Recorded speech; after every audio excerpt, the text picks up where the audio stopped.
పండగ పనులు ఎపిసోడ్ 1 ఇంకా ఇప్పుడు దసరా అయితే వస్తుంది కదా. సో పండగ పనులు స్టార్ట్ చేసుకుంటాం కదా 10 రోజుల ముందు నుంచే. ఇంకా మేమైతే ఇల్లు దులపడంతో స్టార్ట్ చేసినాం పండగ పనులు అయితే.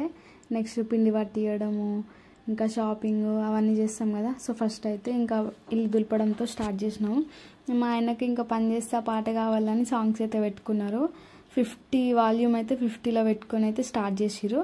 ఫస్ట్ నార్మల్గా క్లీన్ చేసి వాల్స్ అన్నీ క్లీన్ చేసి ఆ తర్వాత ఇంకా ఫ్యాన్ తుడిచేసి మిగతా పనులు అయితే స్టార్ట్ చేసినాము. ఇంకా పైన walls, photos, stand, TV stand అవన్నీ అయితే ఫస్ట్ తుడిచేసినాము. ఇంకా మా ఎగ్జాస్ట్ క్లీన్ చేసి మా ఆయన అయితే ఎగ్జాస్ట్ అయిపోయారు. ఫుల్గా టైం అయితే పట్టింది. ఇంకా దానికి హాఫ్ డే అయితే అయిపోయింది. మొత్తం ఫ్లోర్ అంతా గలీజ్ అయిపోయింది. ఇంకా క్లీన్ చేసుడు అయిపోయిన తర్వాత ఫిట్టింగ్ చేసేసి నెక్స్ట్ సోఫాస్ అవన్నీ క్లీన్ చేసుకొని ఫ్లోర్ అయితే క్లీన్ చేసినాము. అంటే నేను ఊడుస్తూ ఉంటే ఇంకా మా అత్తమ్మ అయితే దూడ్చా వచ్చిర్రు. సో క్లీనింగ్ అయితే అయిపోయినట్లే. ఎపిసోడ్ 1 అయితే కంప్లీటెడ్. ఇంకా మీరు ఏ పనులతో స్టార్ట్ చేసిర్రు కామెంట్ చేయండి. Stay tune for episode 2. అంతే ఇంకా వీడియో. Bye bye.